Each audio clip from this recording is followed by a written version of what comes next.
Section 1. You will hear a man talking to the customer services manager of a bank.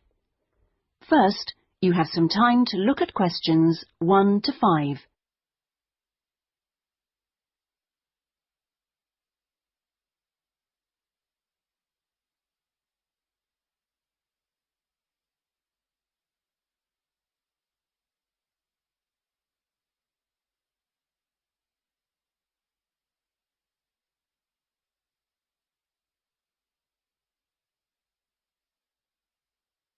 You will see that there is an example that has been done for you. On this occasion only, the conversation relating to this will be played first. Good morning. I'd like to open a bank account, please. Certainly. If you'd like to take a seat, I'll just get some details from you. It won't take long. Thanks. Is it a current account or a deposit account you wanted? A current account? The man wishes to apply for a current account, so current has been written in the space. Now we shall begin. You should answer the questions as you listen, because you will not hear the recording a second time. Listen carefully and answer questions 1 to 5. Good morning. I'd like to open a bank account, please. Certainly. If you'd like to take a seat, I'll just get some details from you. It won't take long. Thanks. Is it a current account or a deposit account you wanted? A current account? Right. I've got the application form here then. We have different types. I see you've got our leaflet there. I've decided on the one called Select. Right, that's fine. So, first of all, can I have your full name, please? Yes, it's Peter Hennis. That's P-I-E-T-E-R. Is it H-E-N-N-E-S? Only one N, actually. It's a less common spelling of the name. Oh, right. Okay. And what's your date of birth, please? The 27th of the 1st, 1973. Right. And will this be a joint account? No, just myself.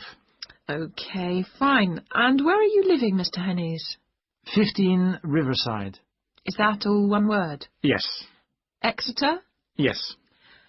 How long have you been at your present address?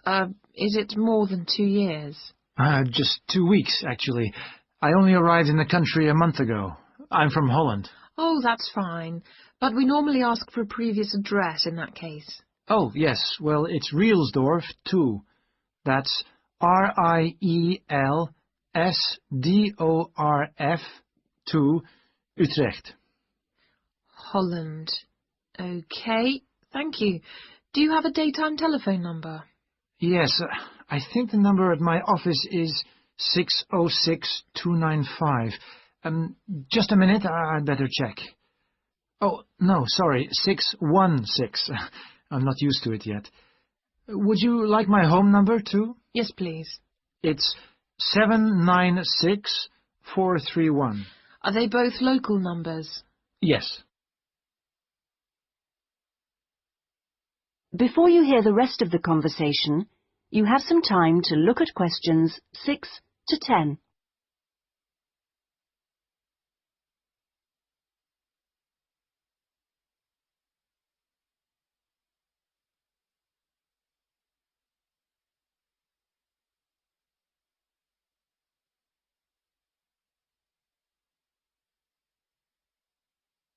Now listen and answer questions 6 to 10. Right, and your occupation? Well, I'm in Britain as a project manager, but that's not my main job. I'm an engineer by profession. I see. I think I'll put that then. It's shorter. Now, we usually ask for a piece of information which we can use to check your identity for security reasons. You know, if you phone us. Like my wife's first name? Mother's might be better. It's less likely to be known. Okay, hers is Siti. City? Yes, S-I-T-I. It's Indonesian. Fine. And how much would you like to open your account with? We usually ask for a minimum sum of £50. That's about €75. Well, I'm going to transfer 2,000 euros from my Dutch account just till I get paid. In fact, I wanted to ask you about that. What's the best way to do it? It depends which bank you're with. It's the Fransen Bank in Utrecht. OK, fine. I'll check that in a minute. If we have links with them, we can do a direct transfer, but it's not a big problem either way. Let's see. How often would you like to receive statements? I haven't really thought. What's the usual thing? It's up to you. Some people like them weekly. Oh, no, that's too often. Can I have them sent once a month? Yes, that's fine. Is there anything else? I was thinking of registering for your internet service at some stage. Oh, yes. Would you like me to send you information about that? Please, yes. And would you like to receive information about the bank's other services? Insurance, loans, anything like that? I don't think so, thanks. That's okay then. And one last thing. If you agree... That is the end of section 1. You now have half a minute to check your answers.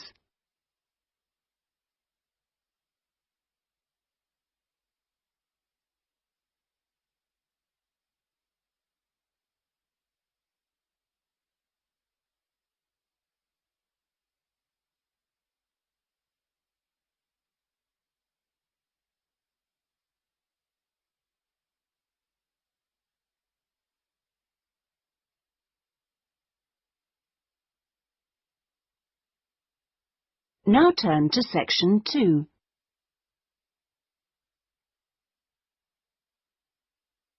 Section 2. You will hear a guide giving visitors to a country house information about the house and gardens. First, you have some time to look at questions 11 to 13.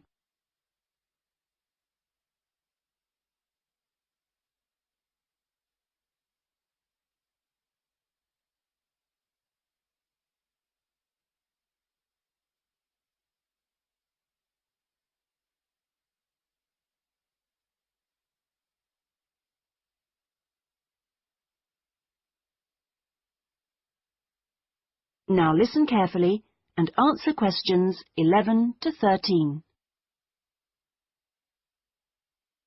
Welcome, everybody, to the lovely house and gardens of Rosewood, once the home of the famous writer Sebastian George. He bought the house in 1902, although he had first seen it 2 years earlier. At that time, the owners let it out to a tenant because George was too slow making up his mind to buy it.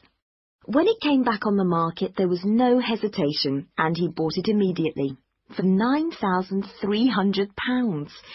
Even though the house had no bathroom, no running water upstairs, and no electricity. When he came here, he'd been married for 10 years. During that time, he'd become one of the most famous writers in the English-speaking world. His professional success was enormous, but his personal life wasn't as successful. He was no longer on speaking terms with his brother and had been devastated by the death at the age of 7 of his elder daughter, Josephine. Moving to Rosewood allowed the family to start a new life. George regarded Rosewood as a pure example of a traditional country house of this part of England and did some of his most successful writing here. The house and its grounds became the family haven and their escape to privacy and quiet.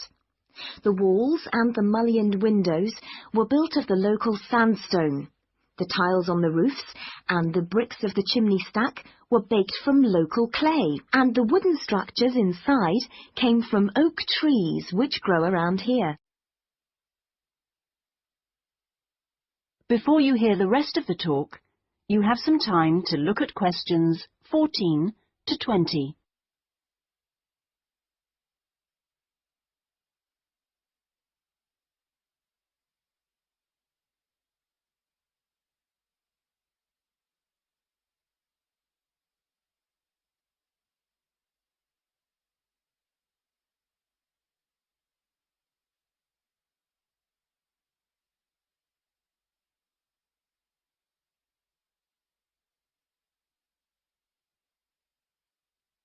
Now listen and answer questions 14 to 20. Now, please look at the map I've given you of the house and gardens. We're here at the information centre. Follow the path marked with the arrow, and the first area you come to is the orchard on your left. As you go further down the path, there's the kitchen garden on the right, and as you go round the first sharp corner, you will find to your left an area where different types of pear tree have been planted, as well as some lovely flowers. And this is known as Pear Alley, designed by George himself. Next to this is the greenhouse, where some exotic plants and fruits are grown. Follow the path round the second corner, and on your right you will see the entrance to the mulberry garden, with its 500-year-old tree. Past the mulberry garden, follow the path until you reach the front of the house. I suggest you spend a good hour wandering around this lovely building. A guide takes visitor groups round every 2 hours. If you would like to purchase any of George's books or other souvenirs, then leave the house by the side entrance, where you will find our shop, which is situated between the house and the garage, which contains the magnificent old Rolls-Royce car, which used to belong to George. I expect by this time you may also be in need of a rest and some refreshment. Most visitors are, so why don't you visit the tea room on the far side of the garage? If you have time, there is a lovely walk down towards the River Dudwell. For me, this is the best part of the estate. This isn't on the map, but it is all clearly signposted. You cross the field, which spreads along the banks of the river. In spring, this area is well worth a visit. Spend a minute or two watching the water pass by underneath as you cross the footbridge, and then continue along the river walk through the woodland. On a hot summer's day, the trees along this path provide welcome shade. Eventually, you come to the watermill, which used to provide the electricity for the house, only about 4 hours every evening in George's time. And finally, for those of you who would like to see stunning views of the surrounding countryside and who are a little bit more energetic, when you return from the mill, take the first turning on your left and climb up to the viewpoint. You won't regret it. Enjoy your visit. That is the end of section 2. You now have half a minute to check your answers.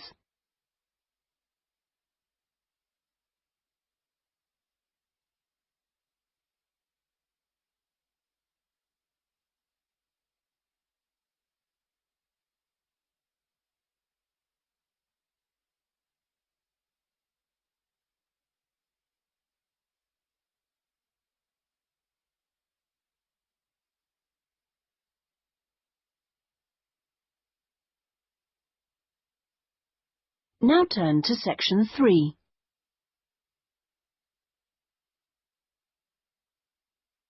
Section 3. You will hear 2 students, Jack and Lucy, discussing a marketing assignment they are working on together. First, you have some time to look at questions 21 to 24.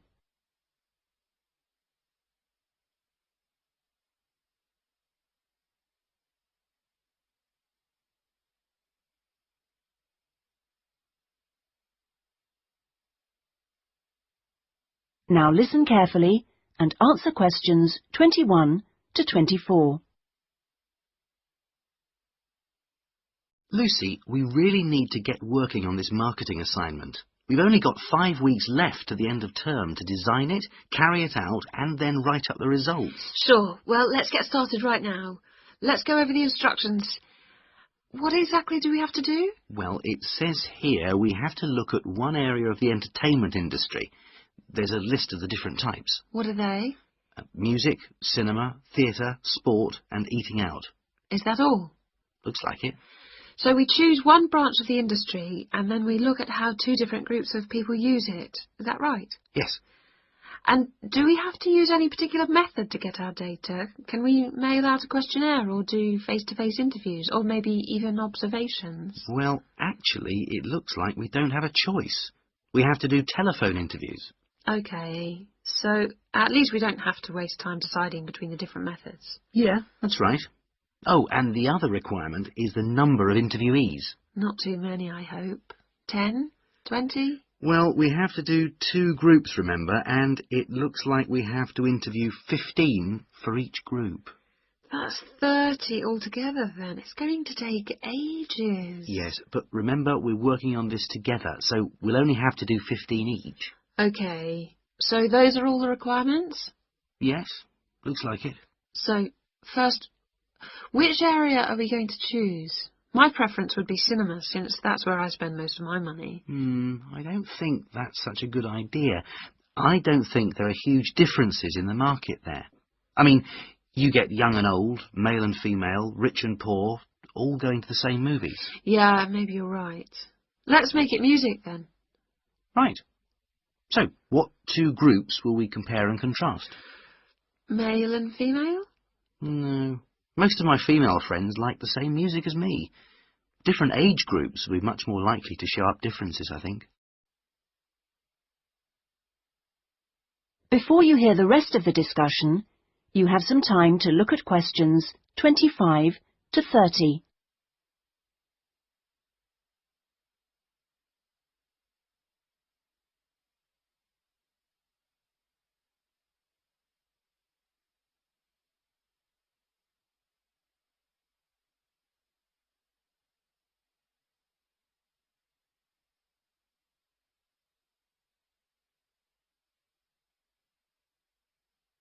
Now listen and answer questions 25 to 30.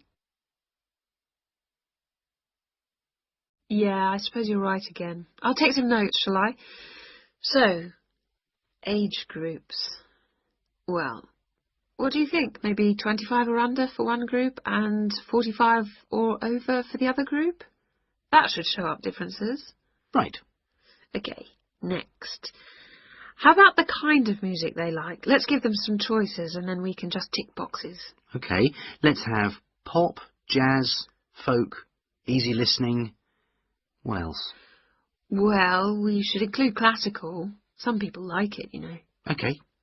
OK, and then we should have how they listen to music. The medium. Right, let's include radio, CD, and then I guess there's TV. What about concerts? You know, in pubs and halls. Oh yeah, we should include live music, of course. OK, we're on a roll now. Next point could be about where they actually get their music. You mean, like, do they buy it in music shops or department stores? Yes, or download it from the internet. Right, that could be for recorded music. Then we need another section for live music. Where do they go for that? OK, let's say disco, pub, club, concert hall. Or opera house. And I guess we should include karaoke bars. Not many of them in this city. OK, we'll leave that out then. So, what's left to do? That's it. Well, now we can make a timescale for doing it. That is the end of section 3. You now have half a minute to check your answers.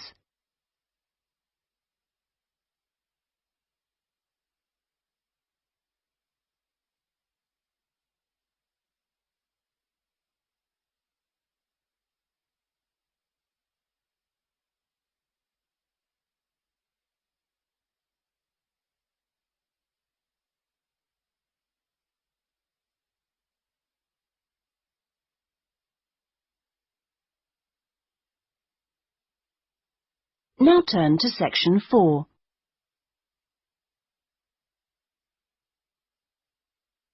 Section 4. You will hear a lecturer talking about farming in ancient Ireland. First, you have some time to look at questions 31 to 40.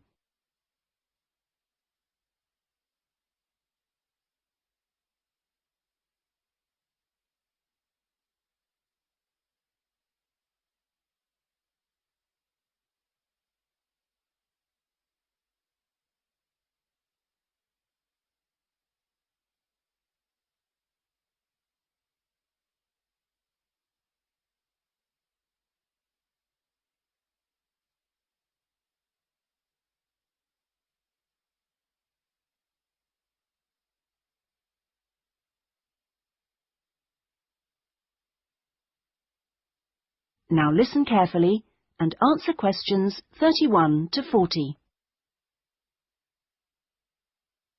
Good morning, everyone. Last week we were looking at the hunter-gatherers in Ireland, across the Irish Sea from England.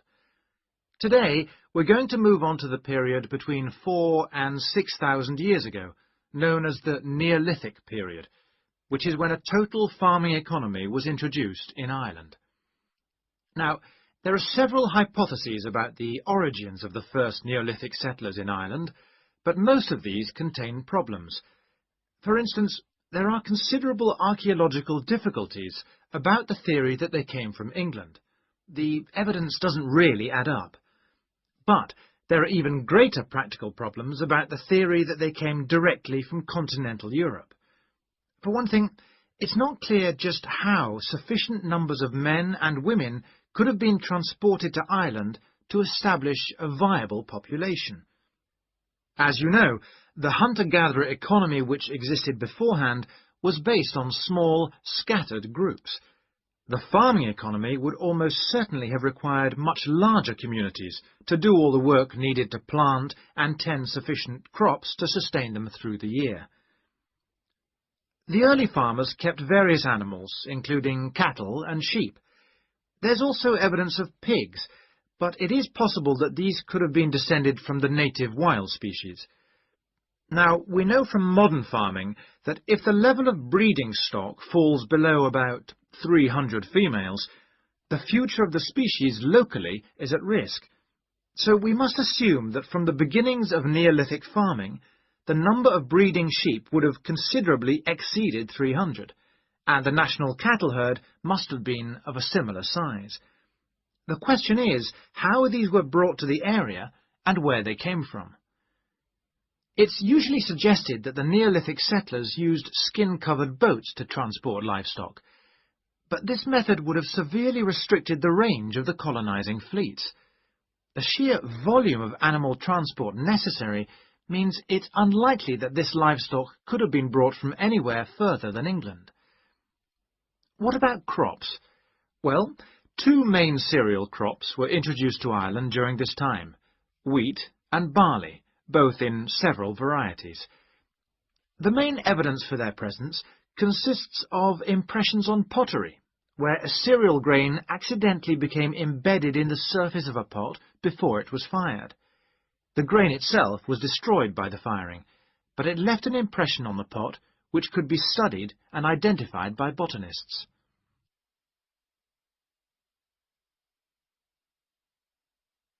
Let's turn our attention now to the farming technology available at that time. Before the cereal crops could be planted, it would have been necessary to clear the forest and to break the ground by ploughing. The stone blade of a plough has been discovered during excavation in County Mayo in Western Ireland. The body of the plough would have been of wood and could have been drawn by people, but it's also likely that cattle were used. Now, the cultivation of crops and the husbandry of livestock brought about changes in people's lifestyle, such as the type of shelters they made.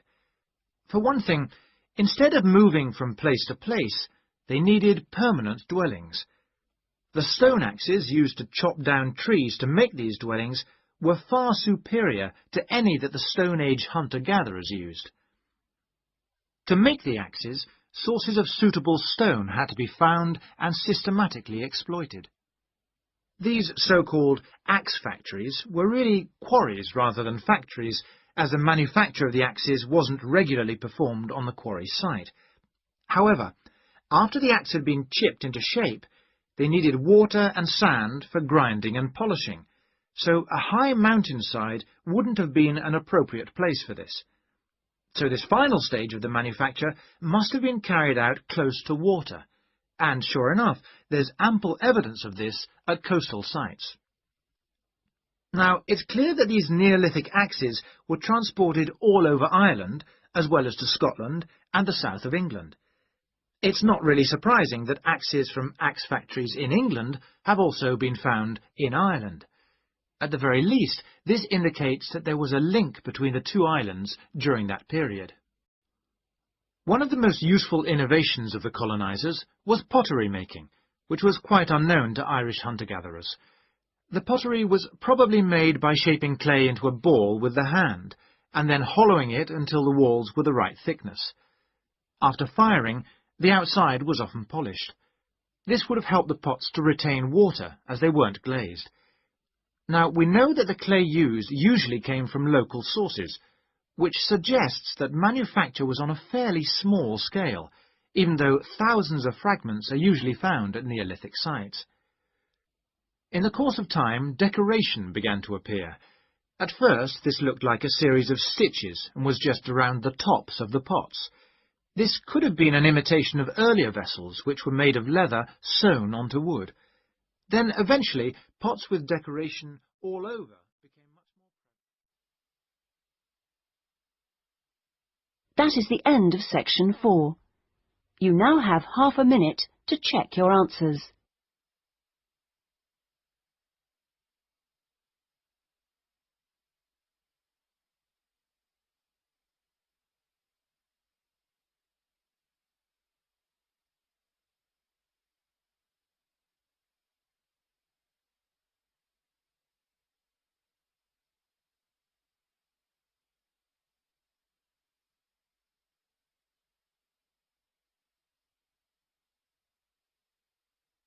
That is the end of the listening test.